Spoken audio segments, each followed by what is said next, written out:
सबसे पहले आपने अपने मुंह पर मास्क लगाना है, नहीं है तो अपना रुमाल कोई भी हैंकी ले सकते हैं। यहाँ पर ये हमारे पास ये सामान है, पूरा चश्मा, ग्लव्स, ये हम केवल इंस्पेक्शन बचाने के लिए सिखाते हैं। अगर ये है तो ये भी आप पहन सकते हैं, अगर नहीं है तो सिंपली आप एक रुमाल भी इस्तेमाल करते हैं, सिंपली एक रुमाल भी यूज कर सकते हैं आप। तो सबसे पहले आपने पेशेंट के पास जाना है और पेशेंट को देखना है कि पेशेंट किस कंडीशन में लेटा हुआ है। अगर वो किसी सॉफ्ट गद्दे के ऊपर, सॉफ्ट बेड के ऊपर लेटा है तो उसको आप जमीन पर लेटा सकते हो, या किसी हार्ड सरफेस के ऊपर लेटा सकते हो। हार्ड सरफेस मतलब कि वो नीचे प्रेस ना हो। आपने सुना माइकल जैक्सन का नाम सभी ने सुना होगा, उसकी डेथ कैसे हुई बताएगा कोई? एक बार मैं कहना चाहता हूँ कि नॉर्मली जो लेक्चर होते हैं वो इंफॉर्मेशन टाइप होते हैं कि हम लोग यहाँ से इंफॉर्मेशन देंगे, आप उसको अचीव करें या नहीं करें। लेकिन मैं आपसे रिक्वेस्ट करना चाहता हूँ, ये अडल्ट लर्निंग है, इंटरेक्टिव टाइप बनाना है, इसको डिस्कस करना है कि सभी मेरे बराबर हैं यहाँ, है ना, हम लोग सभी अडल्ट हैं। ये इंफॉर्मेशन नहीं होना चाहिए कि न्यूज वाला आया, इंफॉर्मेशन दी और बोल के चला गया। मैं चाहता हूँ कि आप मेरे साथ मेरी हेल्प करें। अगर आपको कहीं भी कोई डाउट लगता है आप पूछें, क्वेश्चन करें। मेरे से नहीं आएगा, मेरे से सीनियर मेरे अधिकारी हैं, हम उनसे डिस्कस करेंगे और बताएंगे आप, है ना। तो आपको कोई भी डाउट है, नहीं तो आप थोड़ा हर बात का थोड़ा आंसर दें। तो मैं अभी डिस्कस कर रहा था कि अगर क्या हो जाए, क्या हो कि अगर वो किसी सॉफ्ट गद्दे के ऊपर लेटा है या सॉफ्ट बेड के, तो उसको किसके ऊपर लेटा देना है आपने? हार्ड सरफेस के ऊपर। जैसे ही हार्ड सरफेस के ऊपर लेटा देते हो, अब देखना है कि पेशेंट कॉन्शियस है या अनकॉन्शियस है, बेहोश है या होश में। तो उसके लिए एक ड्रिल बनाई गई है हमारे यहाँ कि कैसे करते हैं, मेरे रेस्क्यू द्वारा दिखाया जाएगा।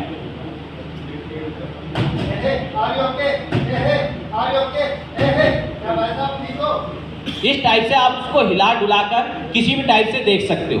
क्लियर है कि भाई साहब आप ठीक हो? अगर वो आपकी बात का रेस्पॉन्स करे तो कॉन्शियस है, उसको सीपीआर देने की जरूरत नहीं है। अगर वो आपकी बात का आंसर ना दे, अब क्वेश्चन उठता है कि आपने उसको हिलाया डुलाया, चिल्लाकर बोले भाई साहब ठीक हो, वो आपकी बात का आंसर नहीं देता है, तो हम लोग क्या समझते हैं? डेथ हो गई कि डेथ होगी। चलो एक मैं आपसे एक छोटा सा क्वेश्चन करता हूँ, अगर रोड पर कोई आपको विक्टिम मिले, कौन कर रहा है? हार्ट कर रहा है, सर्कुलेशन कर रहा है। लेकिन सबसे पहले आपने सर्कुलेशन चेक करना है। क्या चेक करना है? सांस नहीं चेक करना है, क्या चेक करना है? सर्कुलेशन। अब मैम ने बताया जैसे कि हाथ की, तो ये पल्स आपको उस टाइम नहीं मिलेगी, तो आप उसको डेड घोषित कर दोगे। जो हाथ की पल्स होगी, जो अनकॉन्शियस पेशेंट होगा, जो बेहोश पेशेंट होगा, उसके हाथ की पल्स आपको नहीं मिलेगी। तो वहां पर आपने क्या करना है, जो आपकी गर्दन है, मैम सही बता रहे थे, अभी इशारा करके बता रहे थे कि जो गर्दन है, गर्दन के दोनों साइड पल्स है, यहाँ पर दोनों साइड है, लेफ्ट और राइट। इस पल्स को आप महसूस कर सकते हो, सभी अपना हाथ लगा के देख सकते हो किसी भी साइड, 2 या 3 फिंगर से इस खड्डे में, और देख ये महसूस कर सकते हो चल रही होगी। तो ये पल्स लास्ट तक चलती है। क्लियर है? तो इस पल्स से आप महसूस कर सकते हो कि उसको जिंदा है या डेड हो गया। अगर ये चल रही है तो इसका मतलब क्या है? वो जिंदा है, उसको तुरंत उठाना है और एडवांस ट्रीटमेंट के लिए भेज देना। लेकिन यहाँ पर बात आई थी बायोलॉजिकल और क्लिनिकल डेथ। ये पल्स भी नहीं चल रही है तो अभी भी जिंदा है वो, क्योंकि आपके पास कितना टाइम है हार्ट अटैक केस में? 6 मिनट है। ये पल्स नहीं चल रही है, सभी बोल देंगे कि ये डेड हो गया, मर गया, इसको जिंदा नहीं किया जा। लेकिन आपको पता है कि अभी इसकी कौन सी डेथ है? क्लिनिकल डेथ है। इसको रिकवर किया जा सकता है केवल कितनी देर तक? 6 मिनट तक। लास्ट 6 मिनट के बाद उसके ब्रेन के सेल डेड हो जाएंगे। तो ये गोल्डन पीरियड समझना है और इसको नोट करना है और अपने आसपास भी बताना है, ठीक है। तो हम लोग क्या करते हैं, इस पल्स को चेक करते हैं। इस पल्स को हमेशा 10 सेकंड के लिए कम से कम चेक करना है, क्योंकि कभी कभी लोकेशन नहीं मिलती, डीप चली जाती है, तो आपको प्रॉब्लम हो सकती है। तो कम से कम 10 सेकंड घड़ी नहीं है तो आप काउंटिंग कर सकते हैं। मेरे रेस्क्यू द्वारा अभी दिखाएंगे कैसे काउंटिंग कर सकते हैं। 1001, 1002, 1003, 1004, 1005, 1006, 1007, 1008, 1009, 1010। ये अब यहाँ पर ऐसे काउंटिंग नहीं करना है 1 2 3 4, क्योंकि 5 सेकंड में 10 काउंटिंग हो जाएगा।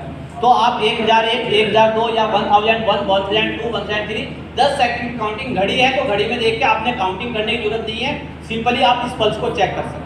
अब आपने देखा कि पल्स नहीं है तब भी जिंदा है, है ना, लेकिन आपको पता होगा तभी जिंदा है। ये हमारी कम्युनिटी में अधिकतर होता है कि इसका पता नहीं होता है। हम लोग चेक करते हैं या कोई भी चेक करता है, बोल देता है भाई डेथ होगी, इसको उठा के ले जाओ। तो आपने आज के बाद केवल केस कौन सा होगा, heart attack case. Naturally death होगी तो बायोलॉजिकल डेथ मिल जाएगी। तो अब आपने क्या करना है, सबसे पहले आपने उस पेशेंट को हार्ड सरफेस पर लेटा देना है। उसके अगर उसने कपड़े 2 से 3 सेंटीमीटर मोटे पहने, जैसे विंटर में हम कपड़े पहनते हैं 3 लेयर 4 लेयर 5 लेयर पहनते हैं ना, तो उस लेयरों को हटा देना है। केवल एक लेयर कपड़ा रखना है उसकी चेस्ट के ऊपर। कितनी लेयर, एक। अगर जेंट्स है तो आप पूरे कपड़े भी रिमूव कर सकते हैं। लेडीज है तो उसकी प्राइवेसी का ध्यान रखा जाए, खुले में उसको सीपीआर ना दिया जाए, ठीक है। तो उसको किसी कमरे में या कोई पर्दे से कवर करके आप वहाँ पर उनके जो भी बाई स्टैंडर्ड है, उनके रिश्तेदार, उसकी हेल्प ले सकते हो, या उनसे क्या ले सकते हो, परमिशन मांग सकते हो, क्या मैं इसको सीपीआर दे सकता हूँ। अगर वो कहते हैं तो आपने देना है, लोकल प्रोटोकॉल को फॉलो करना है। तो आपने क्या करना है, सबसे पहले कपड़ों को रिमूव करना है। अब आपने आपकी जो बीच वाली चेस्ट है, ये बीच वाली हड्डी चेस्ट में, इसको बोलते हैं स्टर्नम, इसके ठीक नीचे क्या है, गड्ढा जैसा है, इसको बोलते हैं जैकहाइट प्रोसेस। इसको लोकेट करना है। जो आपके पास नीचे खड्डा, ये अभी देखो मेरा ये देखो, माना कि ये यहाँ पर ये स्टर्नम है, इसके जस्ट नीचे सभी को जैकहाइट प्रोसेस है। इसके ऊपर 2 फिंगर रखना है अपने लेफ्ट साइड की। क्या रखना है, 2 फिंगर, इस टाइप से फिंगर खड़ना है, और लेफ्ट साइड की 2 फिंगर ऊपर रख के, और अपना मास्टर हैंड, लेफ्ट है लेफ्ट, ये राइट है तो राइट, उसका ये गदेली वाला भाग उस ठीक स्टर्नम के ऊपर रखना है। किसके ऊपर रखना है, रिब्स के ऊपर नहीं रखना है, रिब्स टूट जाएगी। आप देख लो आपकी जो चेस्ट है, इसके जो चेस्ट के दोनों बीचों में जो हड्डी है, इसको स्टर्नम बोलते हैं, इसके ऊपर रखना है, और दूसरा हाथ उसके ऊपर रखना है, और पेशेंट की चेस्ट के ऊपर माउंट हो जाना है। किसके ऊपर माउंट हो जाना है, चेस्ट के ऊपर। उसका शोल्डर, एल्बो और रिस्ट बिल्कुल 90 डिग्री में होना चाहिए। रेस्क्यूअर का जो सीपीआर दे रहा है कितने डिग्री में होना चाहिए, 90 डिग्री में। अगर इसको ये 85 डिग्री कर देगा तो ये क्या होगा, इसकी रिब्स फ्रैक्चर हो सकती है ना। और रिब्स क्या करेगी, उसकी लंग्स और हार्ट में बार बार अंदर घुसेगी और उसको पंचर कर देगी, रैप्चर कर देगी, फाड़ देगी, तो बचने के चांस और ज़्यादा कम हो जाएंगे। तो आपने क्या करना है, बिल्कुल उसकी चेस्ट के ऊपर माउंट हो जाना है, और माउंट होके देखना है कि मेरा शोल्डर, मेरा एल्बो और मेरा रिस्ट ज्वाइंट 90 डिग्री में है या नहीं है। और आपकी जो एल्बो है ये बिल्कुल लॉक हो जाएगी, स्ट्रेट हो जाएगी, स्ट्रेट होके लॉक हो जाएगी। और अब आपने इसकी चेस्ट को नीचे प्रेस करना है, कम से कम 4 से 5 सेंटीमीटर नीचे प्रेस करना है। आप वहां पर देख नहीं सकते, लेकिन अंदाजा लगा सकते हो कि कम से कम इसकी चेस्ट कितनी प्रेस होनी चाहिए, 4 से 5 सेंटीमीटर नीचे, या उसकी चेस्ट की मोटाई के अनुसार ये उसका 1/3 कितना प्रेस होना चाहिए, 1/3, या नॉर्मली 4 से 5 सेंटीमीटर आपने उसको प्रेस करना है। क्लियर हो गया, कितना प्रेस करना है, आवाज नहीं आई, हाँ 4 से 5 सेंटीमीटर। और कितनी बार प्रेस करना है, 30 बार प्रेस करना है। कितनी बार, 30 बार। अभी देखो मेरे रेस्क्यूअर द्वारा कैसे प्रेस करते हैं। 1 and 2 and 3 and 4 and 5 and 6 and 7 and 9 and 10, 11, 12 and 13, 14, 15, 16, 17, 18, 19, 21, 22, 23, 24, 25, 26, 27, 28, 29, 1। ये आपने देखा कि कितनी बार प्रेस करना है, 30 बार प्रेस करना है। लेकिन चेस्ट कितनी प्रेस होनी चाहिए, नीचे 4 से 5 सेंटीमीटर। अगर आपने 2 से 3 सेंटीमीटर दिया कोई फायदा नहीं है, क्योंकि उसका जो हार्ट होगा, उसके जो चैम्बर होंगे वो ब्लड नहीं करेगा सर्कुलेट, प्रेस नहीं होंगे वो। अगर आप पूरा प्रेस करोगे, अगर नीचे सॉफ्ट होगा और आप प्रेस करोगे, उसकी चेस्ट नीचे प्रेस हो जाएगी, तब भी कोई फायदा नहीं है। जिसमें माइकल जैक्सन की डेथ हुई, उसको सॉफ्ट करने पर क्या दिया गया, सीपीआर दिया गया। उसका जो प्रेशर, जो गद्दे का जो क्या था, प्रेस होने का वो था, वो 6 से 7 सेंटीमीटर था, तो उसको प्रेस ही नहीं हो पाया, जिसकी वजह से डेथ हुई। तो आपने हमेशा हार्ड सरफेस के ऊपर सीपीआर देना है, और कितनी बार देना है, कम से कम 30 बार। जैसे ही 30 बार कंप्लीट हो जाता है तो आपने पेशेंट के एयरवे को ओपन करना है। कभी भी अगर सांस लेने की प्रॉब्लम आ रही है तो हम लोग जो सोते हैं, कैसे सोते हैं, ये ऐसे ब्लॉक हो जाता है एयरवे, ये एयरवे है हमारा, जिससे सांस लेते हैं। अगर हम ऐसे इसको ब्लॉक कर दें तो आप देखो नीचे गर्दन करके सांस लेने में प्रॉब्लम शुरू हो जाएगी। तो कभी भी कोई भी पेशेंट है तो इस एयरवे को सीधा कर देना, उसका क्या कर देना है, सीधा कर देना। इसके लिए एक मेथड रखा गया है, हेड टिल चिन लिफ्ट। हेड को टिल करना है और चिन को लिफ्ट कर देना और बिल्कुल सीधा कर देना। और उसके माउथ को ओपन करना है।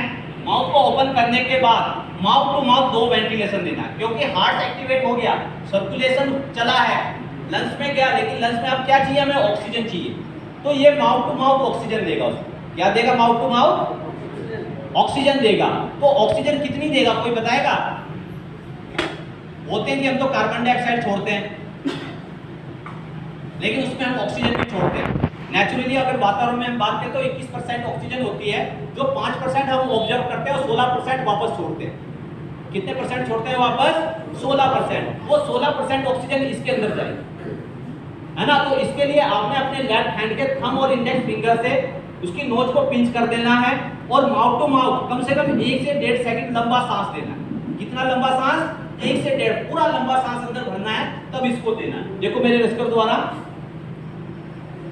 वापस नाक को छोड़ देना है, फिर नाक को पिंच करना है, फिर वापस सांस देना है, फिर वापस आना है, सेम जैकहाइट प्रोसेस को लोकेट करना है और फिर वही सेम 2 फिंगर और आपका मास्टर हैंड नीचे की साइड सेम पोजीशन बनाना है और 30 चेस्ट कंप्रेशन देना है और फिर 2 सांस देना है। ऐसे कम से कम 5 बार करना है। कितना साइकिल करना है? कितनी बार?